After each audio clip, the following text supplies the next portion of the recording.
Okay, Ellie, this is a great question that you have about your dream. And not only am I going to give you an interpretation, I'm also going to give some basic principles about dreams and about dream interpretation. Why am I doing this? Because God uses dreams to give us insight about our life, insight about what He's doing in our lives, insight about what the enemy is doing in our lives, and insight about what is going on a global level and how we should prepare for it, how we should be wise in the way that we move in the world, and how we should be watching God as He moves. In Acts chapter 2, verses 17, God says this. He says, "In the last days, your sons and daughters shall prophesy. Your young men shall see visions. Your old men shall dream dreams. And on my men servants and on my maid servants, I will pour out my spirit in those days, and they shall prophesy." So God is telling us those who receive Him, those who call out to the Lord, He will pour out His spirit upon them, and He will give them revelation about this time. So before we get into the dream, let me give you several basic principles about dream interpretation. Number one, dreams are just like solving a math problem, or just like dissecting a sentence, trying to find out what the subject is, what the verb is, what action is the subject taking, is there any action being done to the subject. It's the same thing. And the reason why you want to do this is because you want to reduce the dream to its lowest form. And one of the ways that you can do this is to identify the position of the dreamer. Are they observing the dream? Are they participating in the dream? Or are they going back and forth between being the observer and participating in the dream?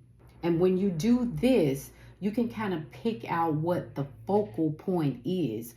Is the focal point the person?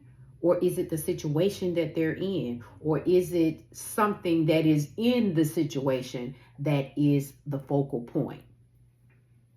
Now, this is another basic principle about dream interpretation, which I find very intriguing.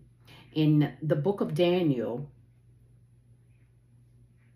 chapter 2, verses 26 through 28, Daniel makes it very clear about dream interpretation, because many knew that Daniel was very good at interpreting dreams. So good that he was brought before the king so that he could interpret the king's dream.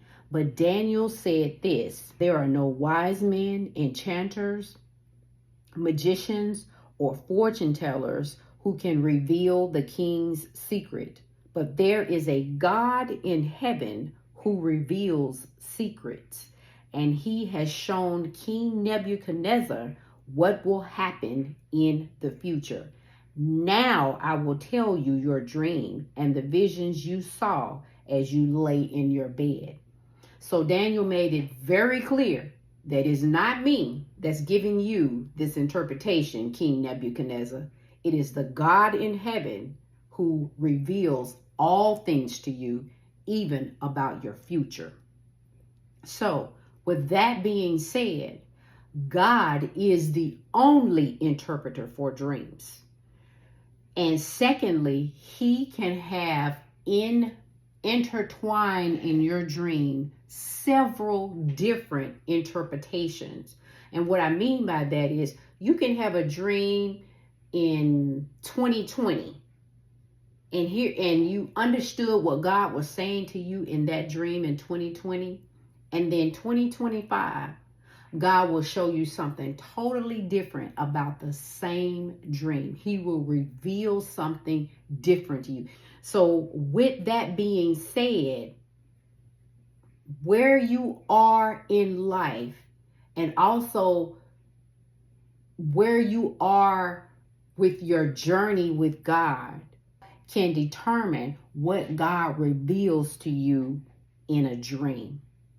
So not only do you have focus points in a dream, you have sub-focus points. And these are elements in a dream that are necessary to create a theme for you or to bring that dream into its full meaning. For example, if you told me that, hey, in my dream, I went to a theme park, and then you go on to tell me not only was it a theme park, but when I got there, there was Mickey there was Minnie there were all my favorite Disney characters.